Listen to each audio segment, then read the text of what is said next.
నమస్తే, welcome to popcorn media entertainment. Super star Rajinikanth 50 years complete చేసుకున్న సందర్భంగా రజనీకాంత్ గారికి సంబంధించిన విషయాల గురించి తెలియజేయడానికి ఈ రోజు మనతో పాటు ఉన్నారు senior journalist Hem Sundar sir. మరి సార్ని అడిగి రజనీకాంత్ గారికి సంబంధించిన విషయాల గురించి అయితే అడిగి తెలుసుకుందాం. సార్ నమస్తే. సార్ నమస్తే అమ్మా. సార్, సూపర్ స్టార్ రజనీకాంత్ గారు 50 ఇయర్స్ కంప్లీట్ చేసుకున్న సందర్భంగా మనకి ఆగస్టు 14న కూలీ సినిమా రిలీజ్ అవబోతుంది కాబట్టి మరి రజనీకాంత్ గారికి సంబంధించిన విషయాలు అంటే ఆయన కెరియర్ ఎలా స్టార్ట్ అయింది, ఇప్పటి వరకు ఆయన ఎన్ని మూవీస్ చేశారు ఏంటి, సో వీటి గురించి అయితే మాకు చెప్పండి సార్. రజనీకాంత్ గారు కండక్టర్గా ఆయన జీవితం స్టార్ట్ అయిన విషయం తెలిసింది. అవును, అది ప్రతి ఒక్కరు చెప్పుకుంటూ ఉంటారు ఇప్పటికీ కూడా. ఆయన పేరు శివాజీరావు గైక్వాడ్. అంటే రజనీకాంత్ కాదు, అసలు పేరు శివాజీరావు గైక్వాడ్. ఆయన మహారాష్ట్రని అంటారు, ఎందుకంటే కర్ణాటకకి మహారాష్ట్రకి బార్డర్లో ఉన్న ఊళ్ళో ఆయన పుట్టాడు. ఓకే. వాళ్ళ నాన్నగారి పేరు రామోజీరావు గైక్వాడ్. వాళ్ళు మహారాష్ట్రియన్స్ కాబట్టి అలా చిన్నప్పుడు జీవితం అంతా బెంగళూరులోనే గడిచింది. ఓకే. కానీ ఈయన బస్ టికెట్లు కొట్టేటప్పుడు కండక్టర్గా బస్సులో జాబ్ చేసుకుంటూ మా బెంగళూరు కర్ణాటక ట్రాన్స్పోర్ట్ దాంట్లో అక్కడ చిల్లర ఎగరేయటం కానీ ఇవన్నీ బస్సుల్లో స్టైల్స్ చేసుకుంటే ఈయన ఏదో అక్కడ చిన్న చిన్న నాటకాలు వేసినప్పుడు ఆ పాత్రలు చూసి బహదూర్ అనే అతను డ్రైవరు, వీళ్ళ మధ్యలో ఫ్రెండ్షిప్ ఉండేది, మంచి ఫ్రెండ్షిప్. నువ్వు యాక్టింగ్ కోసం ట్రై చేయొచ్చు కదా అని వాళ్ళు అంటాం. అలా మెడ్రాస్ ఫిల్మ్ ఇన్స్టిట్యూట్లో చేరటం అనేది రజనీకాంత్ జీవితంలో కీలకమైన ఘట్టం. ఓకే. ఎందుకంటే అంత జీరో నుంచి ఆ స్థాయిలో అతను సినిమా ఫీల్డ్కి ఎంటర్ అవ్వటం అనేది, మరి సినిమా రంగంలో ఎటువంటి మలుపులు తిరుగుతాయో, ఎవరి జీవితం ఎటువంటి మలుపులు తిరుగుతాయో ఎవడో చెప్పలేడు. ఇప్పుడు ఎలా టర్న్ అవుతుంది అందుకు ఉదాహరణ రజనీకాంత్ గారు అని చెప్పాలి. అలాగే చిరంజీవి గారు కూడా అదే ఫిల్మ్ ఇన్స్టిట్యూట్లో చేరారు. ఇద్దరు ఒకే ఫిల్మ్, అంటే ఆయన కొద్దిగా సీనియర్, ఈయన కొద్దిగా చిరంజీవి గారు జూనియర్. అంటే కానీ ఒకే ఇన్స్టిట్యూట్. ఒకే ఇన్స్టిట్యూట్. ఓకే. అక్కడ కూడా ఈయన ఆ స్టైల్స్ ప్రాక్టీస్ చేస్తూ ఉండేవాడట. బాత్రూమ్కి వెళ్ళిపోయి ఆ సిగరెట్ ఎగరేసుకోవడం, ఇలా చేయడం, అలా చేయడం చేస్తూ ఉండేవాడంట. చిరంజీవి గారేమో ఆయన డ్యాన్సుల మీద ప్రాక్టీస్ చేసుకుంటూ ఉండేవాడు. అంటే వాళ్ళు చెప్పుంటారు ఇన్స్టిట్యూట్లో మీకంటూ ఒక ప్రత్యేకత ఉండాలి అని చెప్పుంటారు. అంటే హీరో అంటే మీకంటూ ఒక స్టైల్ ఉండాలి అని చెప్పేసి ఉండాలి అని చెప్పుంటారు. అట్లా ప్రాక్టీస్ చేసుకోవడం జరుగుతుంది. ఈ నేపథ్యంలో బాలచంద్ర గారు ఒక సినిమా చేయాల్సి వచ్చి, అది కూడా రీమేక్ సినిమానే, అపూర్వ రాగంగళ్ ఆ సినిమా పేరు. అది ఒక బేతాళ కథల్లో చివరి కథలో ఆ టైపు కథాంశం తీసుకుని కమల్ హాసన్ మెయిన్ హీరో, శ్రీవిద్య గారు హీరోయిన్. తనకన్నా ఏజ్ ఎక్కువ ఆవిడని పెళ్లి చేసుకోవటం, ఆ శ్రీవిద్య మొదటి భర్త పాండ్యన్ అనే పాత్రని రజనీకాంత్కి ఆఫర్ చేశారు ఈయన బాలచంద్ర గారు. అంటే ఆ పెళ్ళి అయిపోయిన టైంలో భర్త ఎంటర్ అవుతాడు అక్కడికి. అదే ఆ కథాపరంగా అపూర్వ రంగళ్ అనే కథాపరంగా అది ఫస్ట్ మూవీ అపూర్వ రంగళ్ అనే సినిమా రజనీకాంత్కి 75 ఆగస్టు 18 అనుకుంటా రిలీజ్ అయ్యి. ఇప్పుడు ఎట్టగో ఆగస్ట్ వస్తుంది కాబట్టి మరి అదే టైంలో 50 ఏళ్ళకి కూలీ సినిమా రిలీజ్ అవుతుంది. మరి ఎక్కడ అపూర్వ రాగంగళ్ళు, ఎక్కడ కూలీ, అట్లా. అంటే రజనీకాంత్ గారు ఆఫర్ చేసినప్పుడు కూడా ఈయన యాక్టింగ్లో శివాజీ గణేష్ని అనుకరిస్తూ యాక్ట్ చేసేట ఈయన స్టార్టింగ్లో. అప్పుడు బాలచంద్ర గారు ఒక మాట అన్నారంట, నువ్వు ఎవరో చేసిన దాన్ని అనుకరిస్తే నీకంటూ ఏమీ ఉండదు, నీకంటూ ఒక ప్రత్యేక స్టైల్ కావాలి, ఆ విధంగా నువ్వు వెళ్ళు, నీ స్టైల్ నీకే ఉండాలి అనే మాట బాలచంద్ర గారు అన్నారట రజనీకాంత్ గారితో. ఎందుకంటే అప్పటికే ఆయన ప్రాక్టీస్ చేసుకోవడం, ఒక స్టైల్స్ కోసం ప్రాక్టీస్ చేస్తున్నాడు కాబట్టి ఆ సిగరెట్ అగ్రెసివ్ స్టైల్తోనే చూడంగానే ఇతనిలో ఏదో ప్రత్యేకత ఉందని అప్పుడు బాలచంద్ర గారు గుర్తించి ఆ ఎగరేయటం, ఆ స్టైల్గా ఎగరేయటం అనేది ఆయన నచ్చింది ఆయనకి, బాలచంద్ర గారికి. చాలా మంది రజనీకాంత్ గారు మూవీస్ అంటే ఆ సిగరెట్ ఎగరేయడం ఉంటుంది కదా సార్, మీరు చెప్పినట్లుగానే, సో దానికోసం చూడడానికే వెళ్తారేమో అనిపించింది. ఎందుకంటే ఆయన గతంలో కూడా వయసు పిలిచింది, కమల్ హాసన్ గారు రజనీకాంత్ గారు చేసిన అందమైన అనుభవం, ఇలాంటి సినిమాలు కూడా ఉంటాయి అప్పట్లో కూడా. నా చిన్నప్పుడు కూడా, ఎందుకంటే ఆయన కలజోడు కూడా ఇలా ఎగరేసుకుంటే ఇలా ఇక్కడికి వచ్చి పడిపోవటం కానీ ఇవన్నీ చేశాడు ఆయన స్టైల్స్. ఎందుకంటే బాలీవుడ్లో శత్రుఘ్న సిన్హా ఎలా స్టైల్స్ కొద్దిగా ఉండేవో అంతకు మించిన స్టైల్స్ రజనీకాంత్ గారు చూపించారు. నడకలో స్టైలు, ఆయన పైనుంచి మెట్లు దిగేటప్పుడు కానీ అవన్నీ ఒక ప్రత్యేకమైన స్టైల్ అంటూ రజనీకాంత్కి. అదే ఆ స్టైలే ఆయన్ని వాళ్ళ సూపర్ స్టార్ని చేసిందని చెప్పాల్సి వస్తుంది. అలా అపూర్వ రాగంగళ్ సినిమా ఆయన మొదటి సినిమా. ఆ సినిమానే దాసనారాయణ గారు రీమేక్ చేశారు తెలుగులో, తూర్పు పడమర, మన తెలుగులో. అక్కడ కమల్ హాసన్ గారు చేసిన పాత్రని ఇక్కడ నరసింహరాజు గారు చేశారు. అక్కడ రజనీకాంత్ గారు చేసిన పాత్రని తెలుగులో మోహన్ బాబు గారు చేశారు. దాసరి గారి డైరెక్షన్లో వచ్చిన సినిమా తూర్పు పడమర. శివరంజని, నవరాగని పాట కానీ ఇట్లా మంచి మంచి పాటలు ఉంటాయి ఆ సినిమాలో. అది అపూర్వ రంగళ్ అనే మొదటి సినిమాకు సంబంధించిన చెప్పాలంటే, అపూర్వ రంగళ్తో రజనీకాంత్ సినిమా స్టార్ట్ అయిన తర్వాత అంతులేని కథ అనే సినిమా వచ్చింది. ఆ సినిమా తర్వాత అంతులేని కథ, దేవుడేవిచ్చాడు వీధి ఒకటి, అంటే జయప్రదగా మెయిన్ లీడ్ అయితే రజనీకాంత్ గారు ఒక బ్రదర్గా ఉంటాడు. అది కూడా నెగిటివ్ షేడ్ ఉన్న పాత్రే. అంటే అందులో హీరో క్యారెక్టర్ కాకుండా హీరో క్యారెక్టర్ కాదు, నెగిటివ్ షేడ్ ఉన్న పాత్రలో కెరీర్ స్టార్టింగ్ నెగిటివ్ షేడ్ ఉన్న పాత్రలో ఎక్కువ చేశాడు. అలాగే అంటే అలాంటి పాత్రలు బాలచంద్ర గారు ఆఫర్ చేశారు, అక్కడ క్లిక్ అయ్యాడు ఆయన.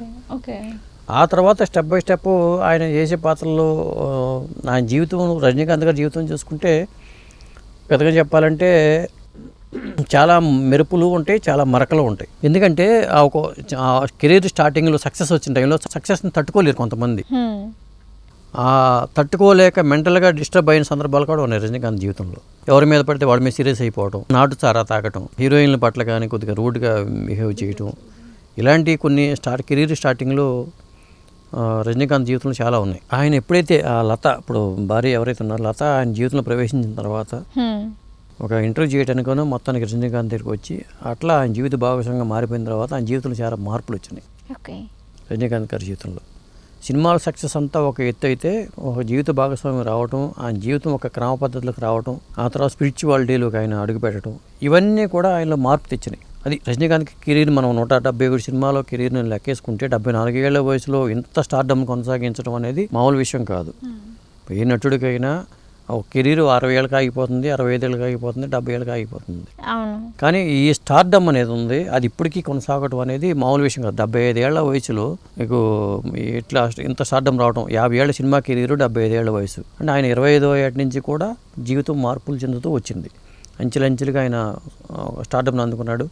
ఎందుకంటే ఒక ముత్తు కానీ, ఒక భాష కానీ, ఒక నరసింహ కానీ, ఒక అరుణాచలం కానీ, తెలుగులో కూడా ఆయనకి ఆ క్రేజ్ రావడం, చంద్రముఖి కానీ, ఇట్లా Robo, Sivaji cinema, Robo cinema, ప్రతిదీ ఆయనకు ఒక క్రేజ్ అనేది. ఎందుకంటే ఆయన జీవితంలో ఆయన కెరీర్ మలుపు తిప్పిన దర్శకుల్లో ప్రధానంగా సురేష్ కృష్ణ గారికి పెద్దపీట వేయాల్సి వస్తుంది. ఎందుకంటే సురేష్ కృష్ణ గారి సినిమాలు ఎక్కువ కలెక్షన్స్ రికార్డులు. అన్నామలై సినిమా, అన్నామలై సినిమా అనేది పెద్ద రికార్డులు.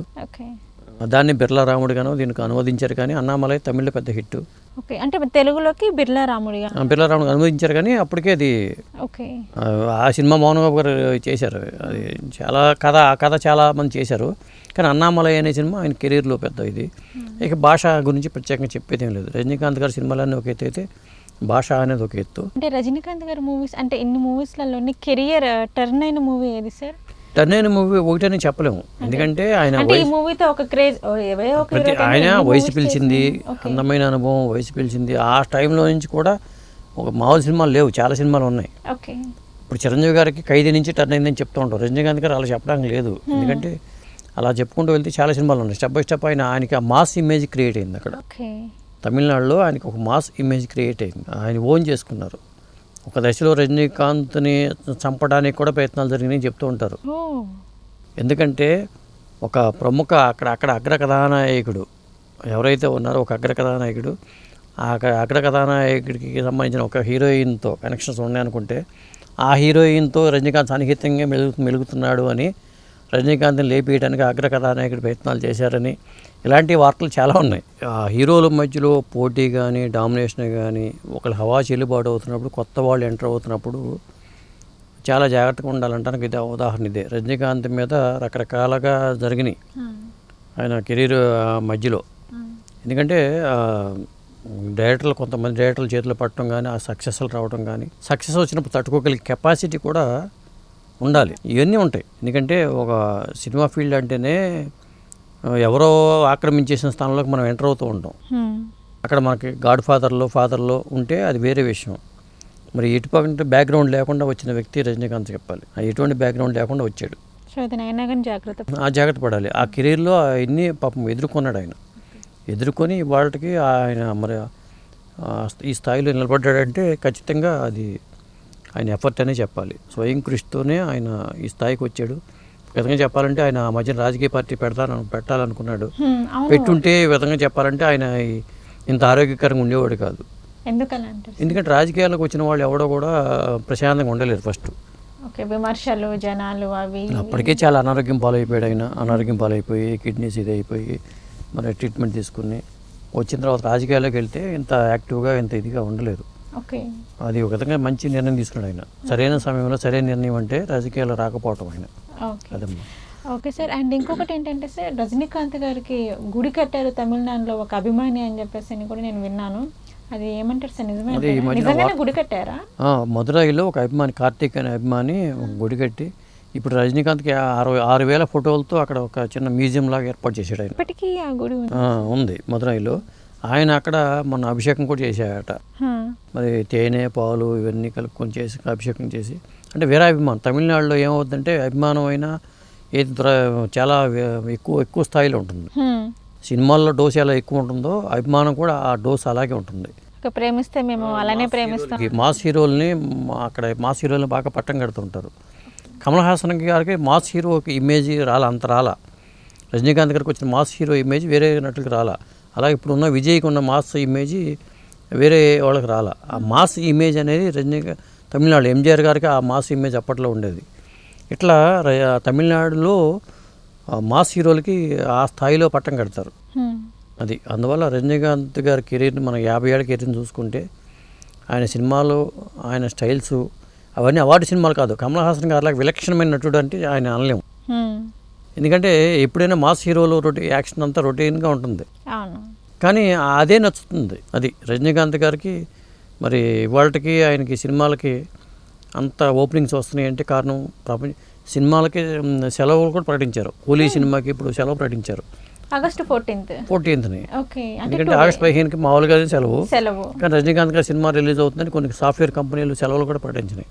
మరి ఏ స్థాయిలో ఆయన క్రేజ్ ఉందనేది దాన్ని బట్టి ఊహించుకోవచ్చు మనం. ఓకే సార్, రజనీకాంత్ గారికి సంబంధించిన విషయాలు అయితే మాకు చెప్పారు, బట్ మీరు ఎప్పుడైనా రజనీకాంత్ గారిని కలిసారా సార్? నేను ఒకసారి గ్రాండ్ కాకతీయ హోటల్లో బాబా సినిమా ఆడియో ఫంక్షన్ జరిగింది. ఆ టైం రజనీకాంత్ గారు వచ్చారు. ఇప్పుడు కాకతీయ షట్టర్గా మారినట్టు ఉంది అది ఆ హోటల్. అక్కడ బాబా సినిమా ఆడియో ఫంక్షన్కి చిరంజీవి గారు వచ్చారు, రజనీకాంత్ గారు వచ్చారు. నేను అప్పుడు ఈనాడు జర్నలిస్ట్గా ఉన్నప్పుడు రజనీకాంత్ గారిని కలిసి, అప్పటికి నేను రజనీకాంత్ గారు అంటే అభిమానం ఉంటుంది నాకు. అప్పుడు నేను రజనీకాంత్ గారు తనను మీ అభిమాని అండి అంటే ఆయన ఇలా చూశారు, ఇలా చూసి వెళ్ళిపోయాడు ఆయన. ఏం మాట్లాడలేదు,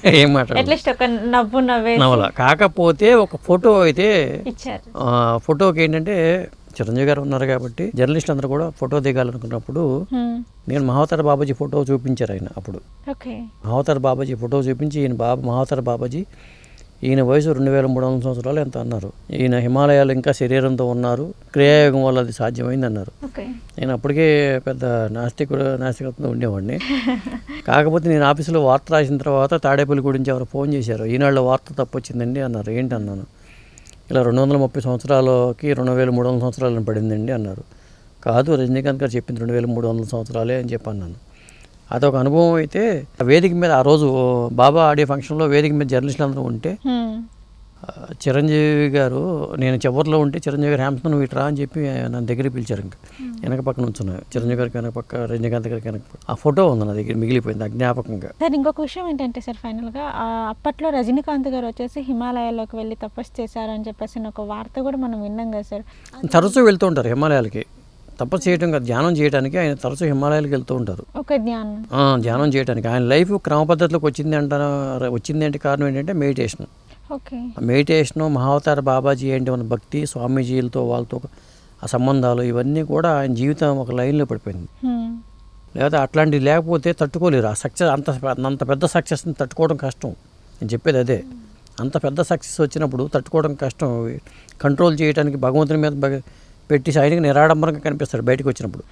సినిమాల్లో ఒకసారి మేకప్ వేసి స్క్రీన్ మీదకి వస్తే రజనీకాంత్ వేరు, స్క్రీన్ బయటకు వస్తే రజనీకాంత్ గారు చాలా నిరాడంబరంగా ఆ రూపం. చాలామంది విగ్గులతో బయటకు వస్తూ ఉంటారు, నేను అట్లాగే కనిపించాలనుకుంటారు, కానీ రజనీకాంత్ గారు తన ఒరిజినల్ రూపంతో బయటకు వస్తూ ఉంటాడు. అది ఆయనలో ఉన్న ప్రత్యేకత. ఓకే సార్, రజనీకాంత్ గారికి సంబంధించిన ఎన్నో విషయాలు అయితే మాకు చెప్పారు. నమస్కారం. నమస్తే అమ్మా.